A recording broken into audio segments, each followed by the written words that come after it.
Are you ready for your mind to be blown? Because this case gets wilder and wilder. Just when you think it's about to be over, it keeps going. Jane Doe has trick after trick after trick up her sleeve. Honestly, I do not know how Clayton is handling it. So today we are going to give you an update to this confusing, convoluted case. So please mentally prepare because you might get a little frustrated. So take a deep breath and let the fresh air in.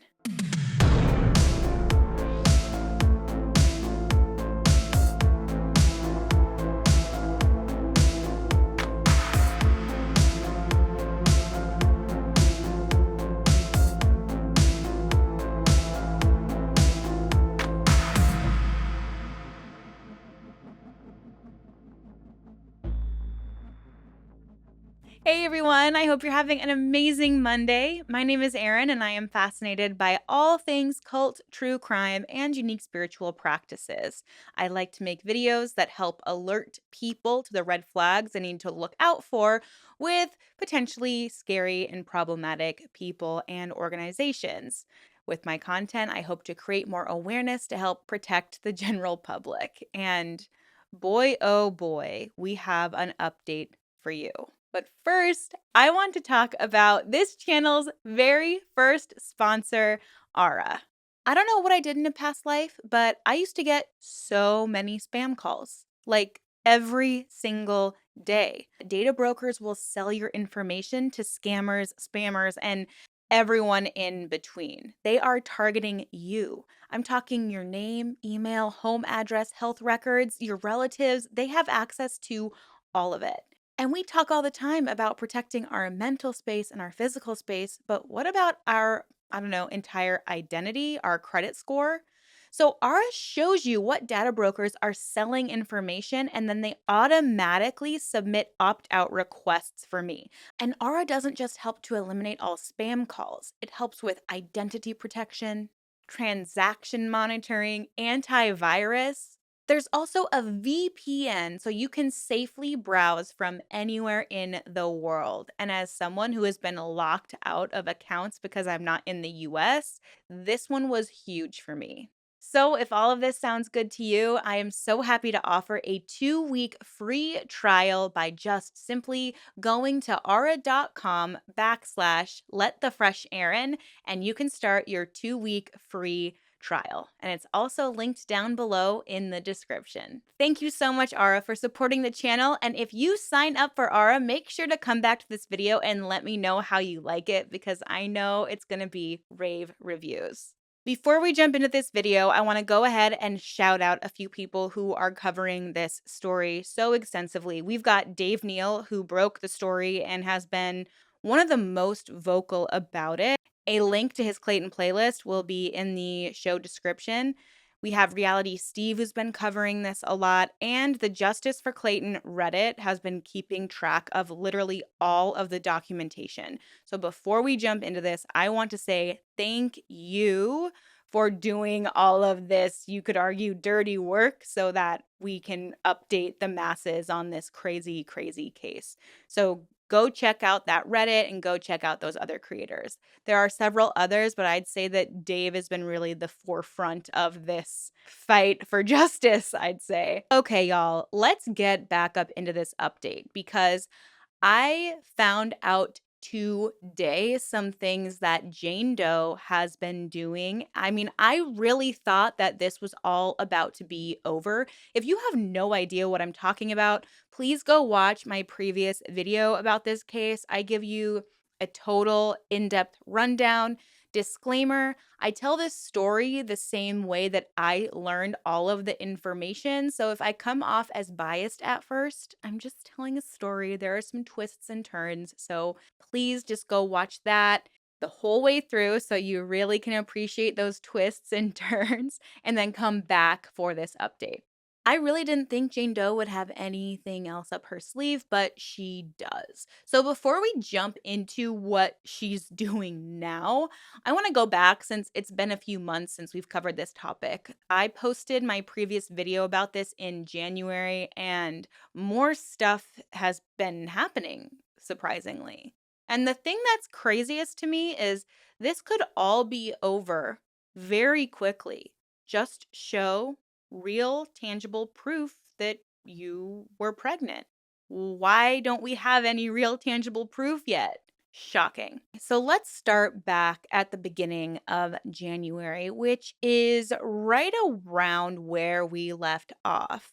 So in December, Jane Doe had hired a new attorney who then quickly withdrew from the case like right before the deposition. Very soon, she found another attorney, Corey Keith, and she was going to move forward with the deposition. But she decided to not show up to her deposition, which was on January 17th. I believe that the attorney claimed that he hadn't had enough time to review all of the evidence, so I guess Jane Doe just decided, okay, well, I don't have to show up then. It was kind of shocking to everyone because we were like, are we finally going to get some real answers on the record? Or is she going to perjure herself because back in November, she testified that she was pregnant, but then in December claimed that she was no longer pregnant?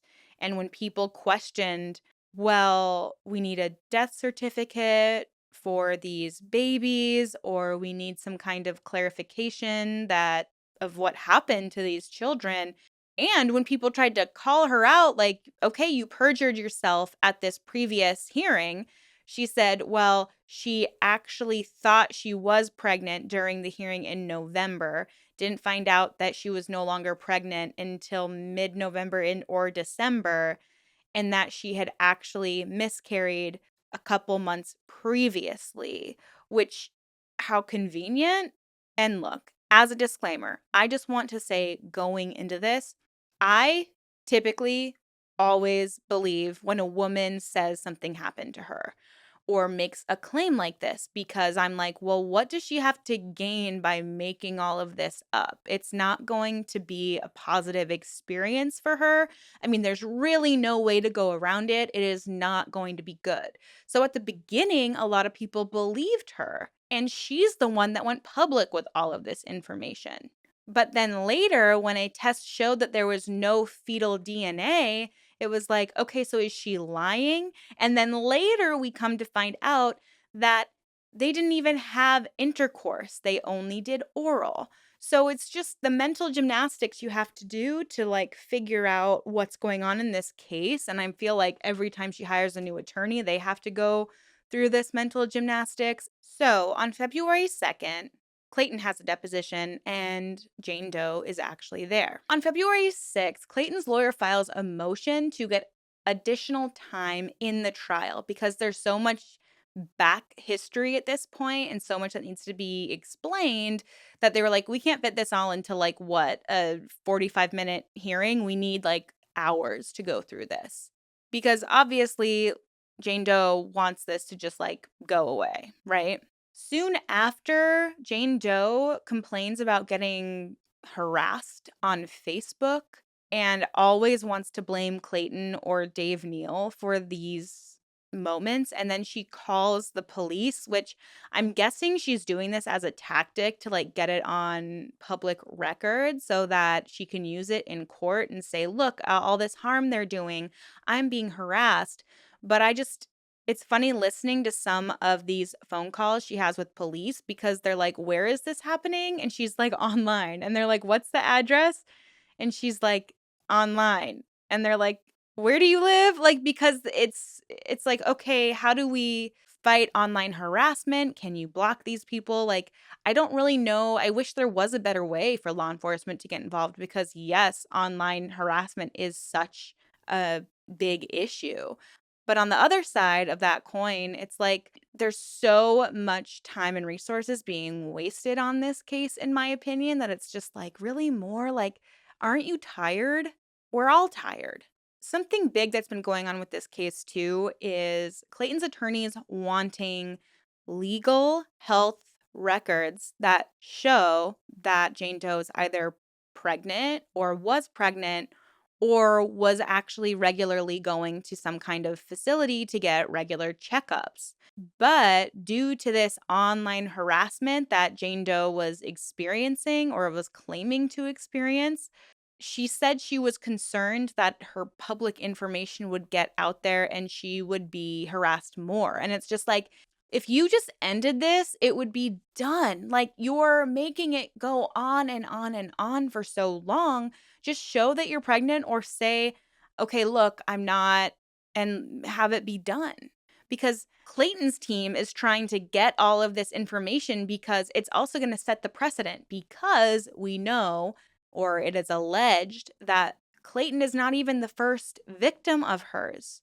Victims go back to 2014 that have been dealing with this type of stuff, but they've never been a public figure. So people weren't necessarily publicly interested in this case. But now, since it's about Clayton and she was the first one to break the story by coming out publicly and saying, Clayton is my baby daddy and he won't take responsibility for his child and he won't support me, she did all this. So for her to now come back and claim, oh, I just want this all to go away, it's like, it can go away if you show us some evidence. So now she's kind of forcing Clayton's attorney's hand. They have to formally request all of the evidence. So amidst all of this craziness, she's trying to quash the deposition. She wants it all to go away. And Clayton's team is like, no, we're actually going to ask you for more evidence because you owe Clayton damages. You've damaged his reputation. You should be paying for all of his court fees, his legal fees. And she comes back and is like, well, he crowdsourced his legal fees, so I shouldn't have to reimburse him. And I'm like, how is that relevant? He didn't crowdsource all of it. I've heard that it's rumored that he's put in at least six figures already into this situation, which is, by the way, more than if you were to have a child. So I'm just like, why are we doing this? Girly, why are we doing this? It's, again, and I feel like I always do this.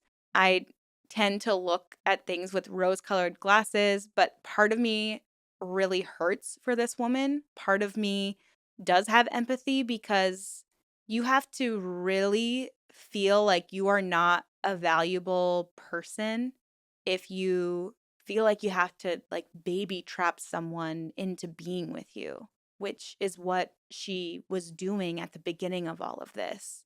And allegedly what she's done multiple times before. Like, your self-value has to be so low for you to do these things and try to get attention like this. And it is like, it's really sad to see, and it makes me really sad for her. Like, it makes me hope that she can find a way to overcome this. I don't know, it just, like, hurts my heart a little bit for her.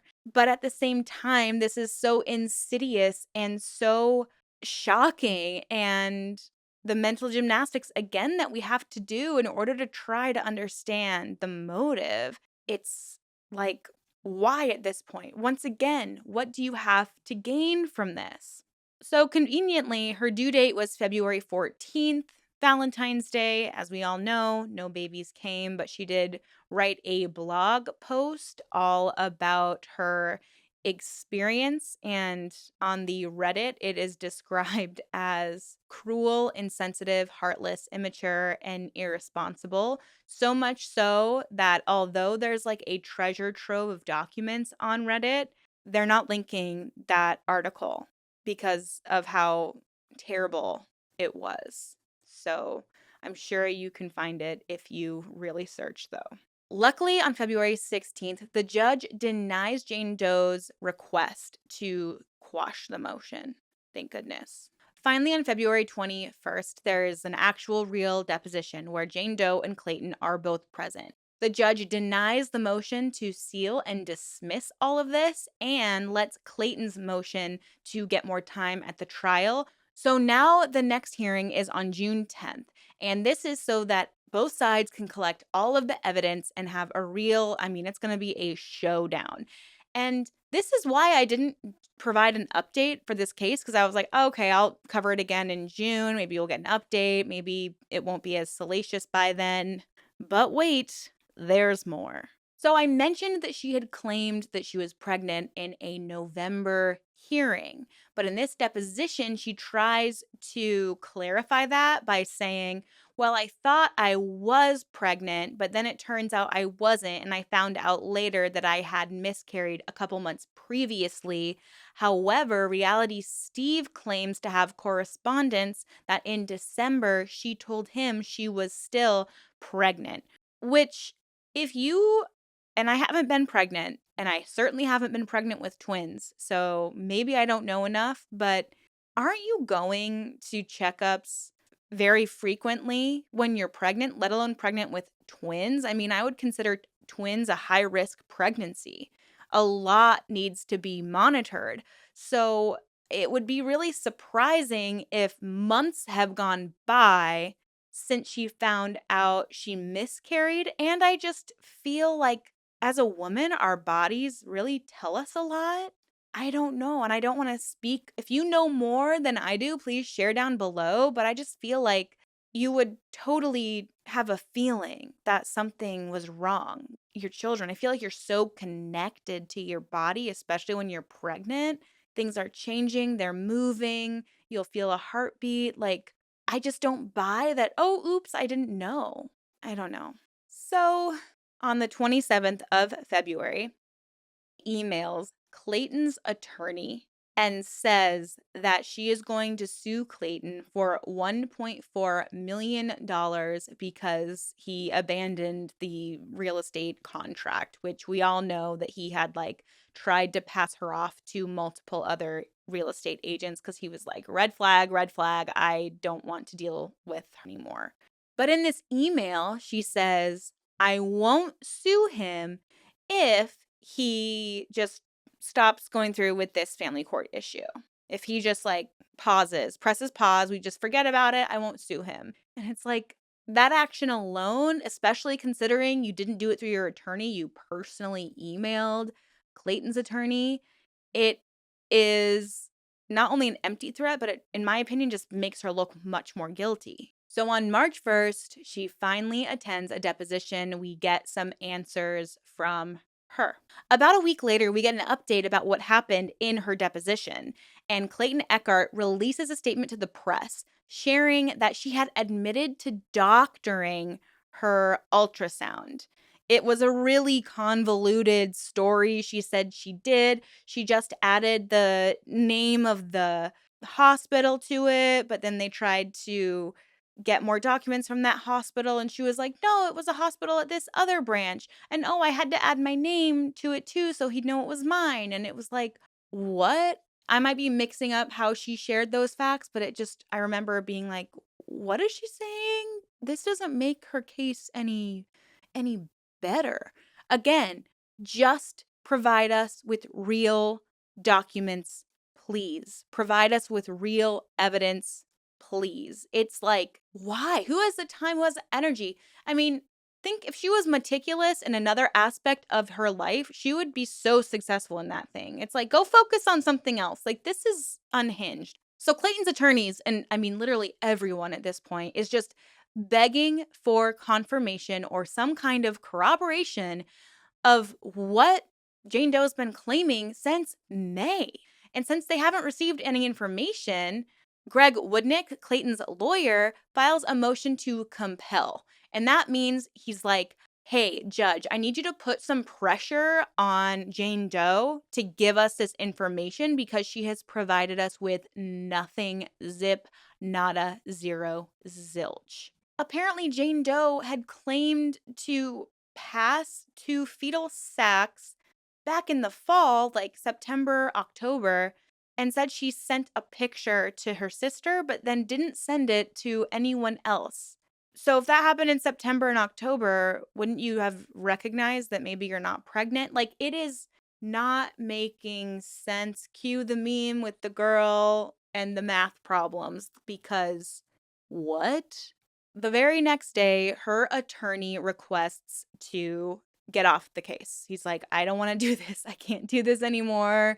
And that file is granted by the judge. And at this point, there's a long list of people that just do not want to work with this woman. And I mentioned this in the Chad Daybell case update video, but typically, if an attorney is trying to get off of a case, I would say that they know information that is going to really make this person guilty. And they're like, I can't, in good faith, take this case and fight that you're in the right because I know you're in the wrong.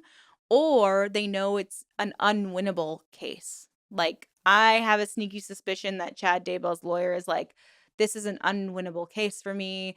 The evidence is stacked up against him. He privately confessed something, like, get me off this case. But on March 26th, she did get a new lawyer by the name of David Gingras.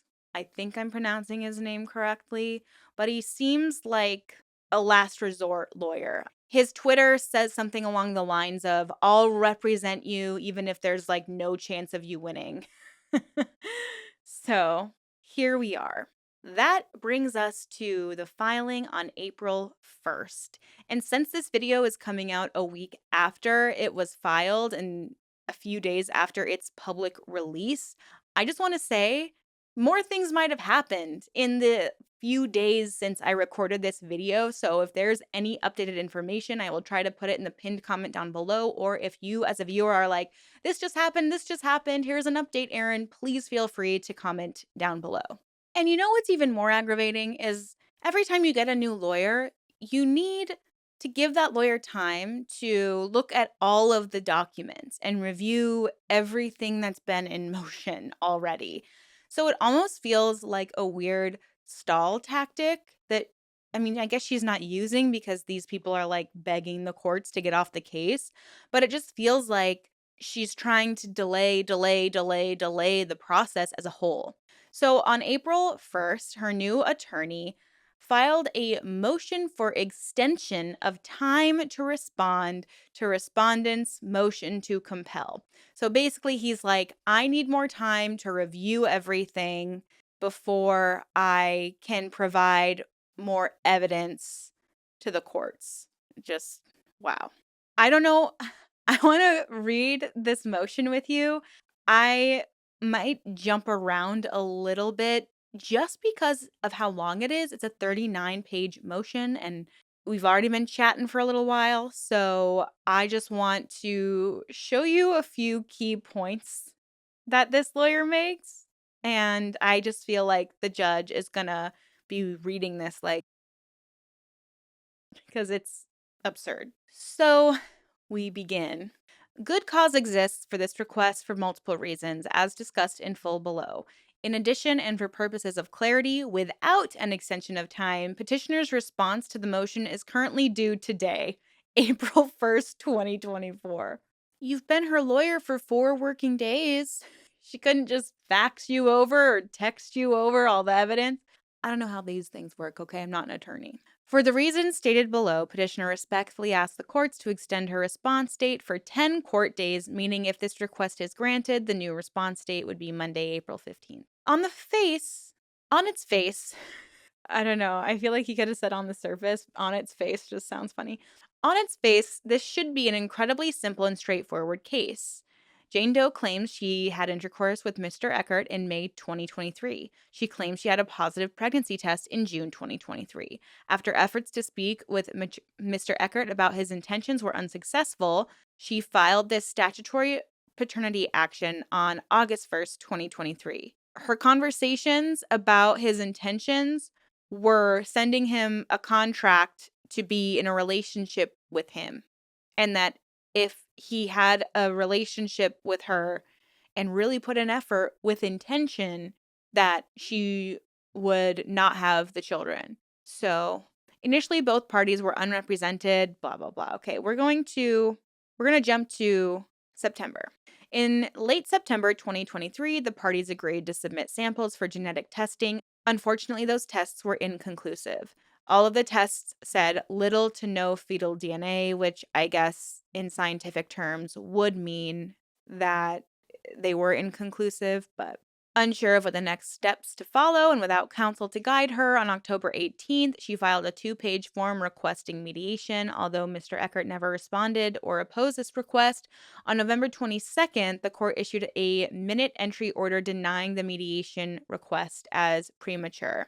At some point around this time, she claims her pregnancy ended with a miscarriage. Concurrently, there was significant collateral litigation between the parties, which resulted in protective orders, harassment injunctions being entered against both, preventing them from having any direct contact. Based on a lack of case activity, which was hardly surprising given the paternity issue, both parties were unrepresented. On December 4th, court administration issued a notice advising the case would be dismissed for lack of prosecution if no further action was taken. If nothing else happened, this would have resulted in the dismissal of this case with no legal fees incurred by either side. But something did happen mid-December. Mr. Echard retained counsel who appeared and immediately began accusing her of fabricating her pregnancy. Mr. Echard moved for Rule 26 sanctions and has filed a recent facilade of other offense motions, including the motion to compel at issue here. Sorry if I butchered that word. I'd never seen it before in my life. As explained below, given that she's no longer pregnant and there is no other immediate... There are a lot of lawyer words in this. I need to read more motions. As explained below, given that she's no longer pregnant and there is no other immediate exigency, good cause exists to grant a short extension of time for her through newly retained counsel undersigned to respond to the motion to compel. Before those reasons are explained, it is important for the court to understand the broader context of this case as it bears directly on the substance of the dispute. This is where it gets really odd, and I'm like, this is a reach, dude. This is a reach. If this was my lawyer, I'd be like, do we have to bring Donald Trump into this? Do we? Are they the same? Are Clayton and Donald Trump really the same? This action arises under circumstances that, when viewed in full, may start to sound eerily familiar to another legal matter that also recently made headlines: the case brought against former President Trump by columnist E. Jean Carroll. Indeed, excluding only the allegedly pregnancy of Jane Doe, a fact not present in Carroll, both cases are closely analogous. Miss Carroll's story is, like the instant matter, very simple. She claimed in the 90s she was essayed by former President Trump in a department store dressing room. She did not sue Trump at the time, nor did she publicly disclose her allegations against him. Years later, Miss Carroll published her story about Trump in various articles. Trump responded by accusing her of fabricating the entire thing. After Trump accused Carroll of lying about the essay, she sued Trump for defamation. Notably, due to the amount of time that had passed, no physical evidence existed to support Mrs. Carroll's claims. There was no DNA, no R kit, no medical records. In short, the only evidence Miss Carroll had to support the alleged assault was her own testimony, corroborated by a few friends she told at the time. Based on that testimonial evidence, limited as it was, a jury found Mr. Trump did in fact SA her, and that he defamed her by accusing her of lying about what happened. This resulted in an award of damages to Mrs. Carroll of nearly $90 million. So, what on earth does the Carroll v. Trump case have to do with this matter? The answer is this. The underlying theme of both cases is functionally identical. Here, she claims that she had sex with Mr. Echard, which we've never seen in a legal documentation yet. Her actually say sex. She's always said we were intimate, because Clayton claims that all they did was oral. So now she claims she became pregnant as a result. In return, just as Mr. Trump did, Mr. Echard now furiously claims she fabricated her entire story. Just like Mr. Trump, Mr. Echard claims Jane Doe must be lying because of other past allegations she has made against other men, a gambit also used by Mr. Trump, which the jury flatly rejected in that case. But there's another parallel with Carroll that this court may not be aware of. During her recent deposition, Jane Doe testified that Mr. Echard AR'd her. She claimed he forced sexual intercourse with her against her will and without consent. What Is this what she's claiming now that she has, like, no real legal legs to stand on? Also, why are you trying to entrap a man who did that to you days after he did that to you? Why are you trying to force him into a relationship with you? I don't know of any case where this has happened and the victim was like, "Okay, we should be in a real relationship now." And like I said at the beginning, I am inclined to believe women because why what does she have to gain? Why would you make such a claim? Why would you make such a claim? And why would you instead claim that you're pregnant? Like, it would have been such a bigger, like, people already jumped to her side at the very, very beginning because she was claiming that he wasn't taking responsibility, that they were intimate, that they were consensually intimate. But now, this is from a deposition. I told my sister that Clayton had, I guess, stuck it in when I told him not to. Wait a minute. You're claiming that you told your sister that you told Clayton not to put his thing inside you, but he did. Yes. Are you suggesting that Clayton argue? That's technically a definition. But your testimony right now today is that Clayton had penetrative sex with you against your will. He stuck it in when I told him not to. Yes. I'm almost like speechless because, I mean, I didn't read her full previous deposition. I'm surprised I haven't heard about it until just now, to be honest, because I have been following this case pretty closely. I I'm torn because if that's true, if in fact it does turn out that this happened, it adds a whole new layer to this case that I don't think any of us are ready for because that's an inexcusable act. But it doesn't make any of her claims that she's made or any of her behavior after that alleged essay make any sense. It makes way less sense now. And honestly, I would say that if we're going to make the Trump comparison, it's flipped, you know? She's just trying to attack Clayton and come up with these defamatory things to say because there could be a defamation lawsuit after this. And this is such a disgusting way to cover this lawyer. His next after sharing this alleged essay and Jane Doe's account of it, he says, "Aha, to save respondents' counsel the trouble of saying it, clearly this allegation is contested, or he presumably will categorically deny that he did this to her. When viewed in full context, the picture here becomes clearer. Mr. Echard has vociferously, angrily, and repeatedly tried to paint her as a compulsive liar, a crazy person who made up a fake pregnancy allegation in a sad and desperate attempt to trap him into a relationship. While these facts obviously remain strenuously disputed according to her, what is happening here is something entirely different. Mr. Echard is taking a page directly from the Donald Trump handbook on how famous men should respond to these claims. Deny everything, smear the accuser as a lunatic and a liar, claim they made the whole story up, and hope no one believes her. It's utterly shocking. In fairness to Mr. Echard, obviously someone is lying here. The question is who. It is possible Mr. Echard is telling the truth and that he, unlike Trump, is the victim of a totally false claim. But at the same time, it's also possible, as occurred with Miss Carroll, that Jane Doe is the one telling the truth and Mr. Echard is lying and smearing her in disgusting attempt to cover up his misconduct. Hashtag, and then he spells out the word hashtag and then hashtags me too.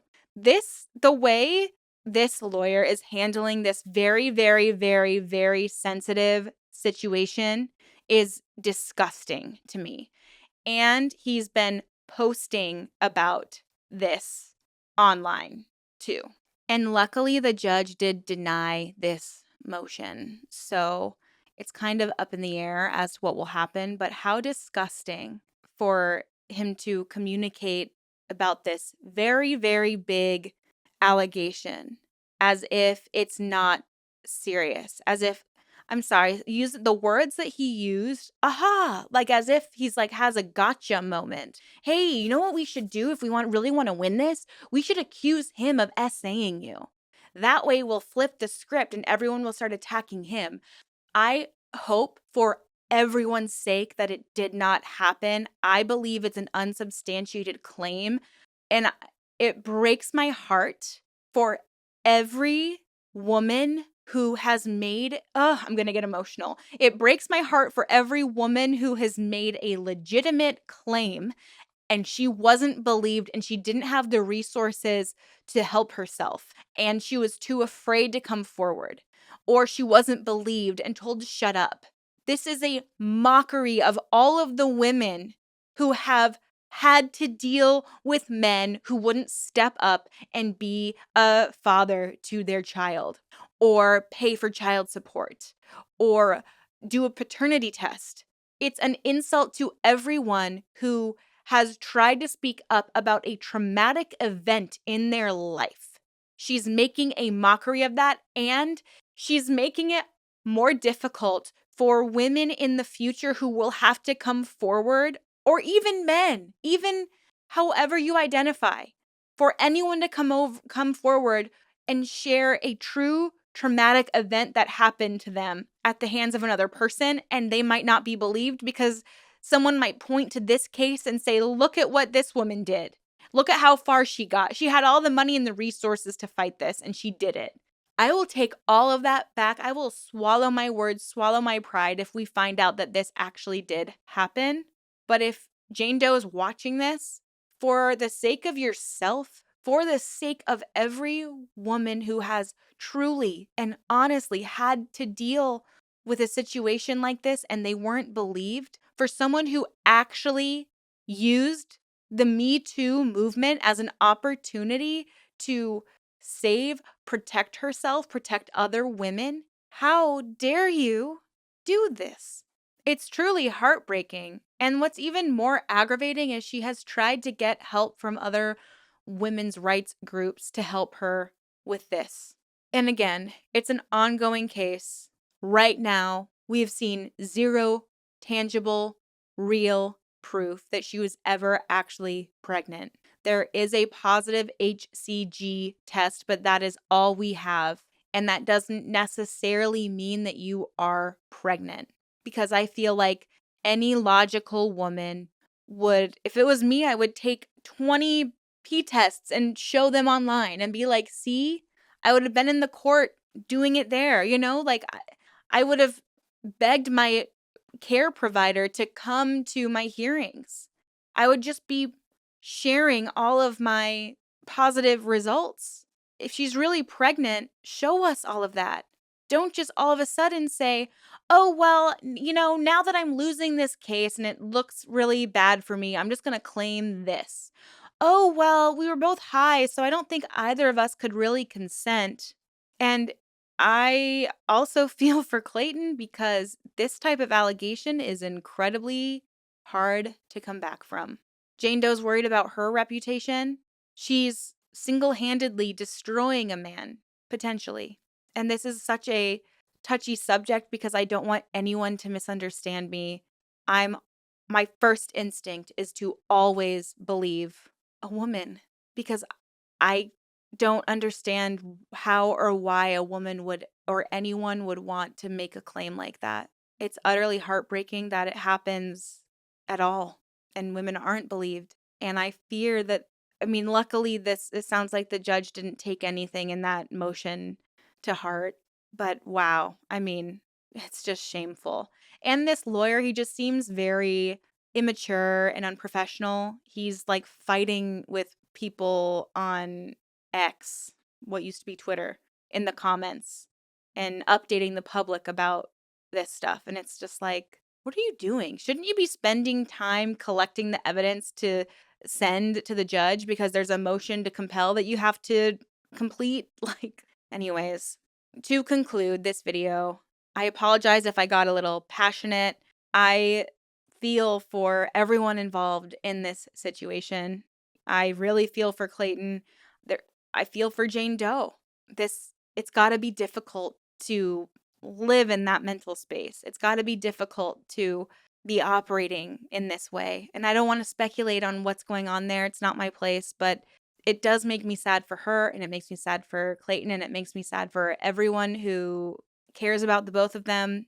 And I really do believe that Clayton needs justice. So that is why I'm posting this today. I would love to hear your comments down below. When I decided to make an update on this video, I really thought I was kind of gonna be like roasting the situation a little bit more. But for some reason, reading that out loud, because I read it earlier today, and reading those claims out loud really struck a chord within me and made me realize that this is not something to joke about. It's not something to laugh at. It is a very serious matter. It's become very, very serious. It's always been serious, but when outlandish things that we don't understand happen, I think it's easiest to roast those things or make fun of those things because it takes more work to try to understand what's really going on. And I want to understand and know what's really going on with this case. And I'm going to leave some resources down below. If you have been a victim of SA, please go check those out. If you want to share any insight from whatever experience you may or may not have had and want to express your frustration with what's going on down in the comments below, please do. And please be safe out there. Please protect yourself and always ask questions, stay skeptical. I'm sorry to end this on somewhat of a somber note, but that really just shifted my mood today. And I hope it doesn't start your week off poorly. But to try to switch things up, I want to say thank you all so much for your ongoing support. Last week, we celebrated 10,000 subscribers. I cannot express enough my gratitude for all of you. I feel like we're building a really cool community here, and I value all of your feedback, all of the things that you have to say, all of your insights, all of your resources, and all of your stories. Thank you all so much. Have a wonderful, wonderful rest of your week, and please stay safe out there. Until next time, bye.